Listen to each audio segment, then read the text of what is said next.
Breaking news, Netflix dump Meghan Markle. It is over. Just 48 hours after the Mark Dolan show exclusively revealed that the Sussex's broadcast agreement with Netflix is being wound down, now Meghan Markle's train wreck food and lifestyle business as ever, as Netflix, and I quote, fully withdraw their investment there. There is a moment in any business relationship when the people with the money stop believing in the people they are funding. It does not always happen loudly. It does not always come with a dramatic announcement or a public falling out. Sometimes it arrives very quietly. A meeting that does not get scheduled. A contract that does not get renewed. A phone call that goes unanswered for just a little too long. And then, one morning, a statement is issued, carefully worded, professionally courteous, designed to allow everyone involved to walk away with as much dignity as the situation permits. And anyone who has ever been in business, or who has simply been paying attention, reads between the lines of that statement and understands exactly what it means. It means the money is gone. For Meghan Markle, the Duchess of Sussex, that morning arrived this week. Netflix, the most powerful streaming platform on earth, the company that in 2020 signed a deal with Harry and Meghan worth a reported $100 million, the partner that Meghan had placed at the very centre of her commercial strategy for the past 5 years, has formally ended its investment in As Ever. Meghan's lifestyle brand, the carefully constructed vehicle that was supposed to be her bridge from royal controversy to American commercial success, her jam, her flower sprinkles, her honey, her Napa Valley rosé, the television series that accompanied the brand launch. Netflix has pulled the plug on all of it, and with it, by the assessment of multiple industry insiders who have been speaking to American and British media this week, has gone approximately $25 million of projected income that Meghan had been counting on. Gone. Not delayed, not restructured, gone. And that is not the end of the story. Because As Ever is not the only thing that has collapsed this week. It is simply the most visible piece of a much larger picture. A picture that, when you step back and look at it in full, tells a story about the past 5 years of Meghan's commercial life that is almost impossible to look away from.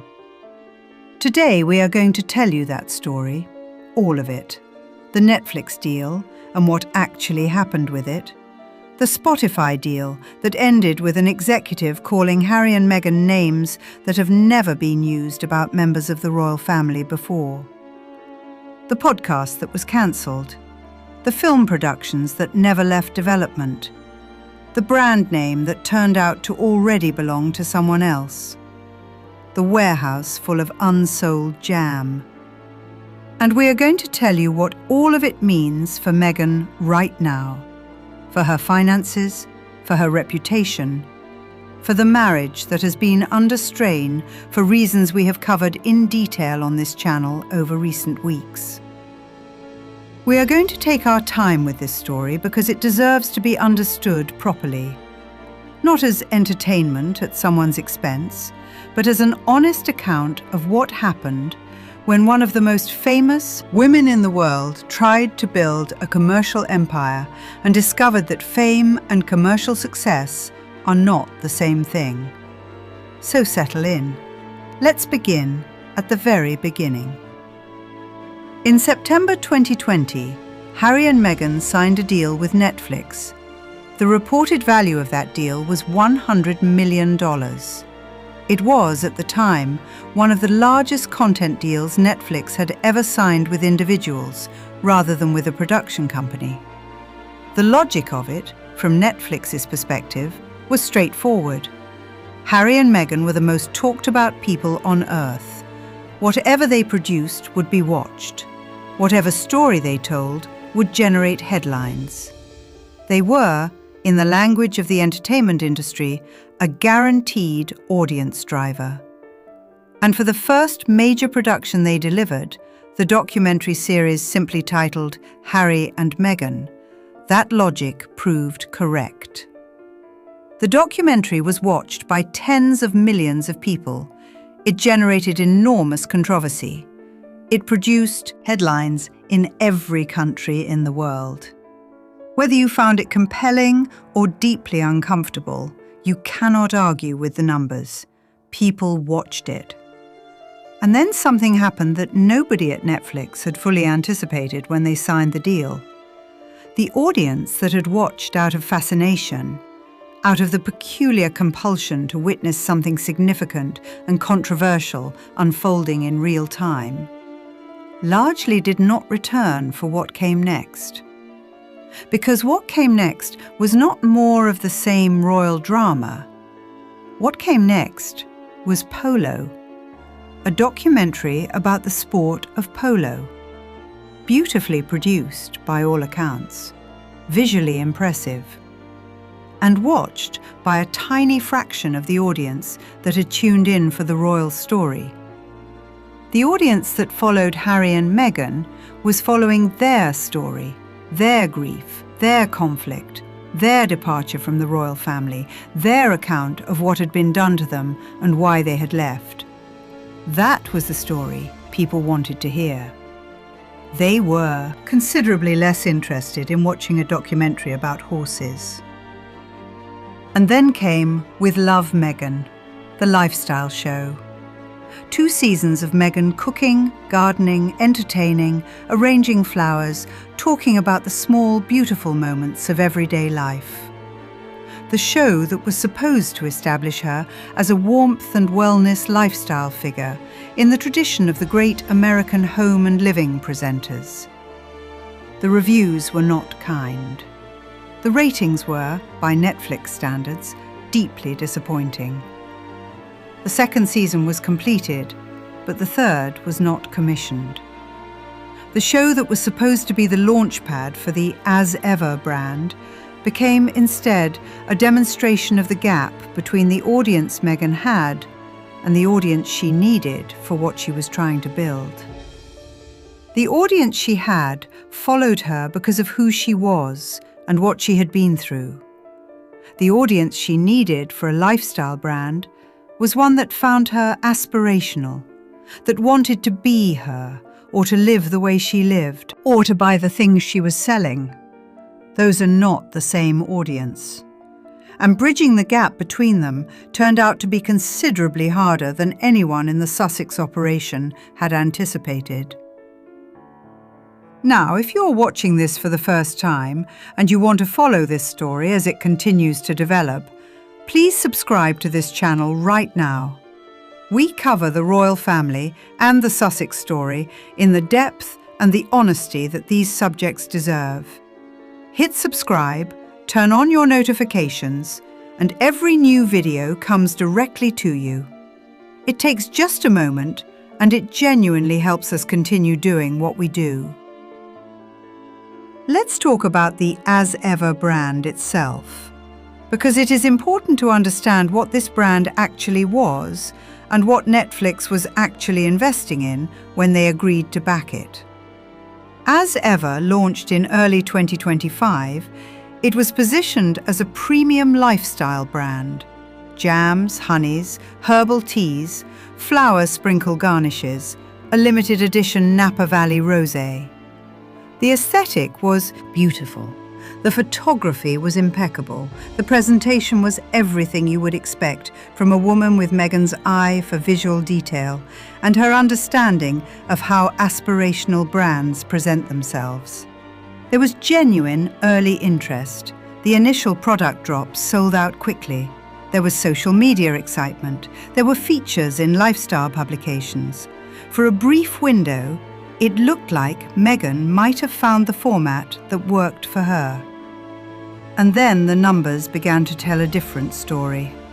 Reorders did not match the initial rush.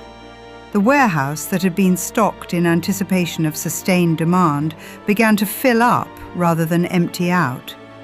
The flower sprinkles, Those extraordinarily pretty little edible garnishes that had seemed so perfectly in keeping with the brand's aesthetic were sitting in boxes.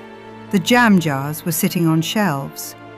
Industry sources who have been speaking to Page 6 this week paint a picture of a brand that had a successful launch moment, but failed to build the sustained customer base that a viable consumer goods business requires.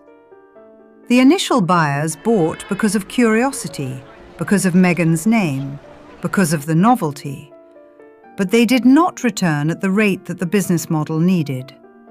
Netflix looked at the numbers. They looked at the trajectory. They looked at the ratings for With Love, Meghan. They looked at the warehouse inventory. And they made the decision that any rational commercial partner makes when the numbers do not add up. They got out. The statement Netflix issued was, as these statements always are, carefully crafted to be as kind as possible about what is, at its core, a vote of no confidence. They said that Meghan's passion for elevating everyday moments had inspired the brand and that they were glad to have played a role in bringing that vision to life. They said that, as it was always intended, Meghan would continue growing the brand independently and take it to its next chapter. As it was always intended. That phrase. That single, careful phrase that is doing so much work in that statement. Because Netflix is one of the most successful commercial enterprises on the planet. If the As Ever brand was generating meaningful returns, if the jam was selling and the show was being watched and the investment was producing the kind of commercial results that a business partnership should produce, Netflix would not be walking away. That is simply not how business works. Companies do not abandon profitable partnerships. They abandon unprofitable ones. The statement is courteous, but it is a departure.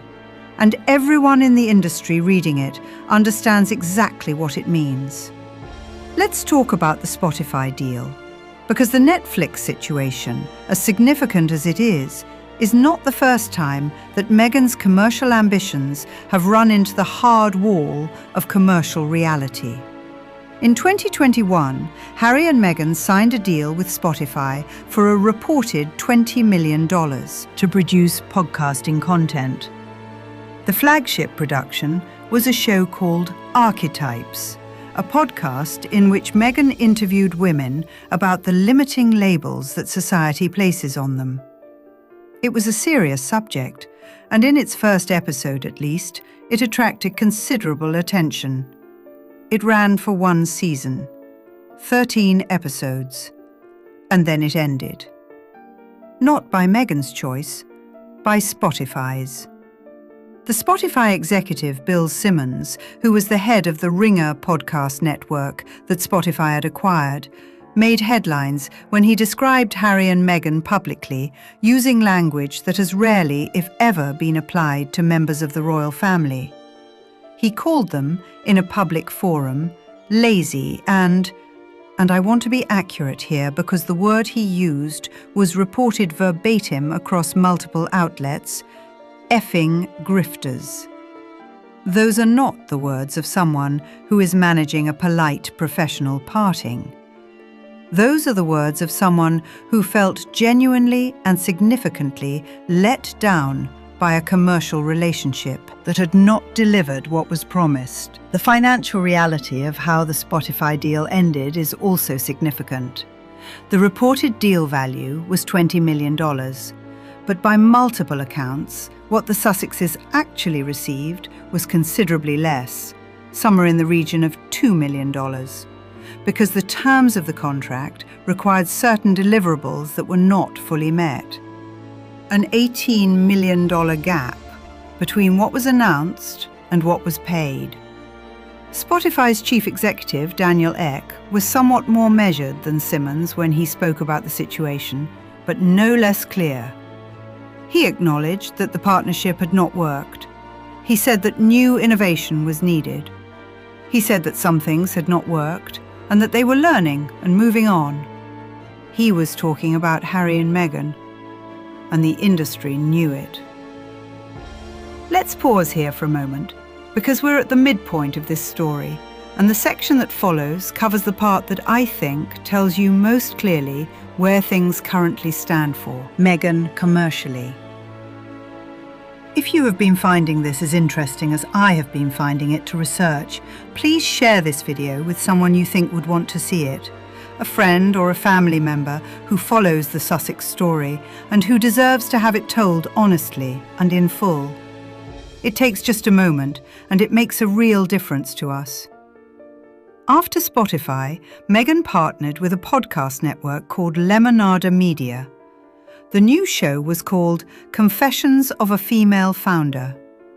The premise was Meghan speaking with women who had built businesses from scratch. There was one season, and then nothing. No second season announced, no renewal confirmed. The show that was supposed to establish Meghan's credentials as a businesswoman in conversation with other businesswomen quietly stopped producing new episodes. There is also the matter of the 2 film productions that Netflix had been developing on behalf of the Sussexes before the current separation. 2 books had been optioned. One called Meet Me at the Lake and one called The Wedding Date. Netflix had spent a reported $3 million optioning Meet Me at the Lake alone. Both projects have been in development for 3 years. Neither has a director attached. Neither has a cast. Neither has a production start date. In Hollywood, 3 years in development with no director and no cast is not a sign of careful preparation. It is a sign of a project that nobody is actively championing. A project that exists on a spreadsheet, but is not, in any practical sense, being made. Both adaptations are now understood to be effectively dead. Another piece of the Sussex commercial portfolio that will not be producing the income that was projected when it was announced. And there is one more development that rounds out this picture. A documentary project that Harry and Meghan produced could not find a distributor, could not find a streaming platform willing to show it. In an era when streaming platforms are hungry for content and the Sussex name still generates attention, a Sussex production could not find a home. That detail, perhaps more than any other, captures where the commercial standing of brand Sussex currently sits. Now let's step back and look at the full picture, because when you lay it all out together, the Netflix departure from As Ever, the Spotify deal that ended with an executive using words that made headlines around the world, the podcast that did not return for a second season, the film productions that have been sitting in development for 3 years, the documentary that could not find a distributor, a very clear pattern emerges. And that pattern is not about bad luck. It is not about prejudice or institutional hostility or the media's unfair treatment of Meghan Markle. Those are narratives that have been offered at various points to explain individual setbacks. The pattern is simpler and more honest than that. Every commercial relationship that Meghan has entered into since leaving the royal family has followed the same arc. There is an announcement that generates enormous attention. There are initial numbers that suggest the attention is translating into audience or sales. And then the sustained performance fails to match the initial excitement. And the commercial partner, having looked at the numbers and made the rational calculation that a business partner makes, moves on. Netflix, Spotify, Lemonada, the film productions, the brand, the same arc every time.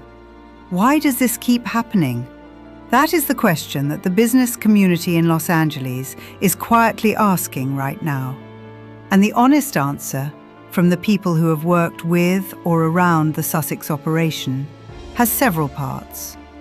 The first part is the audience mismatch that we discussed earlier.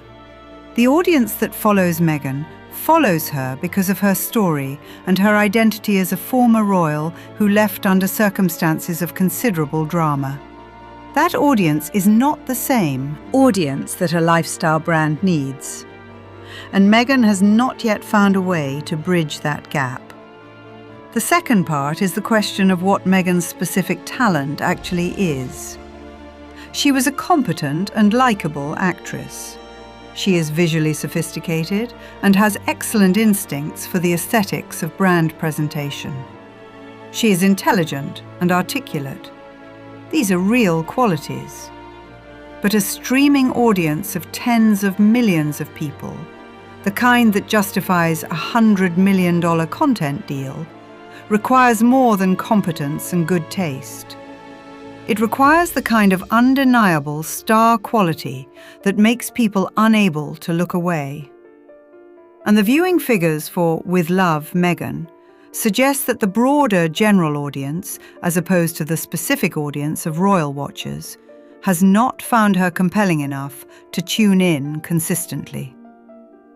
The third part is the one that is most uncomfortable to say, but that multiple industry sources raise when they speak about the Sussex commercial operation. The decisions about what to produce, what to agree to, what commercial partners to take on, how to structure deals and fulfill contracts, those decisions have not always reflected the kind of disciplined commercial thinking that sustainable business success requires.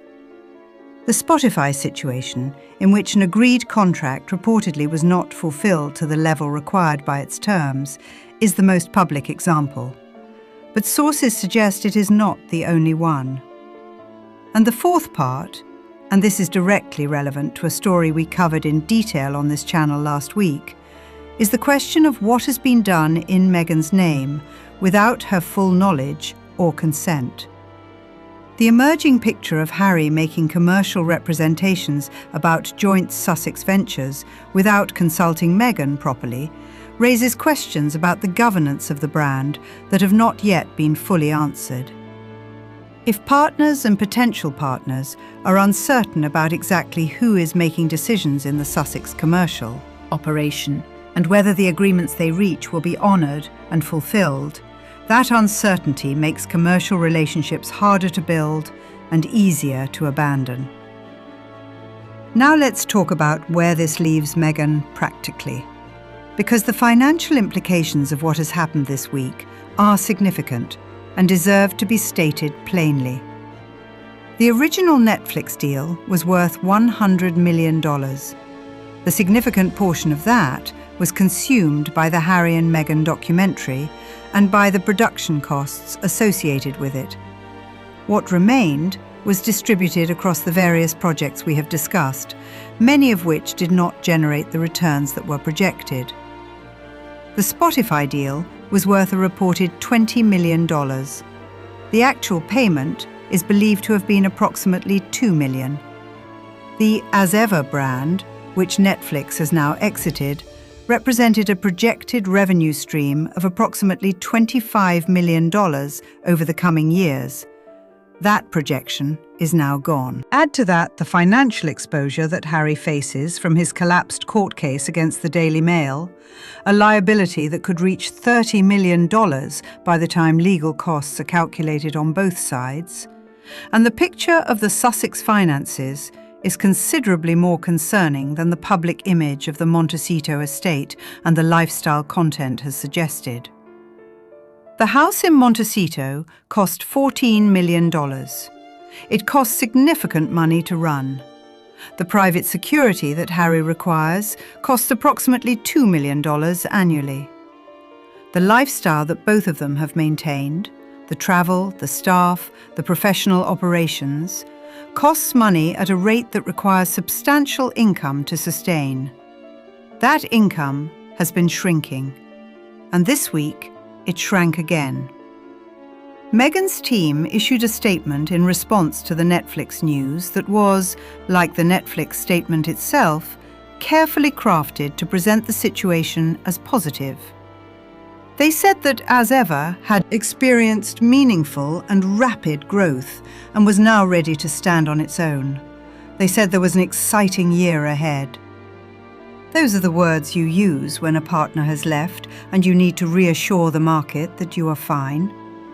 They are not the words of someone who is fine. What Meghan does next is the question that her commercial advisors, her PR team, and the people who genuinely care about her future are all working on simultaneously. Because the challenge she faces is real, and it is significant, and it does not have an easy solution. She needs a commercial partner with the resources and the distribution to actually move the as-ever products at scale. She needs a media home for the content she wants to make. She needs a podcast platform for whatever comes after the current silence. And she needs all of those things while managing a public narrative that includes a husband facing financial ruin from a collapsed court case, a marriage under reported strain, and a week of headlines about Netflix's departure that no amount of careful PR can fully neutralize. That is a complicated position to be in, and Meghan, whatever else she is someone who understands complicated positions, who has navigated difficult circumstances before, who has rebuilt from setbacks that would have finished many other people.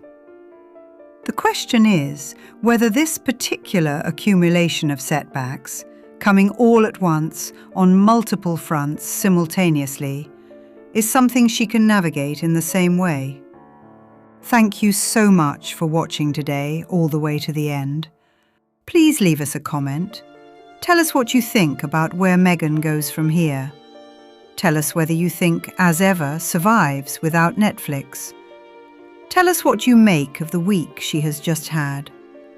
We read every comment, and your thoughts genuinely shape what we cover next. And if you are not yet subscribed, please do it now. Click the subscribe button, turn on your notifications, and we will make sure you need to do. Never miss a single development in this story as it continues to unfold. We are here every day. And we are grateful every single day for each person who watches. Thank you. We will see you in the next one.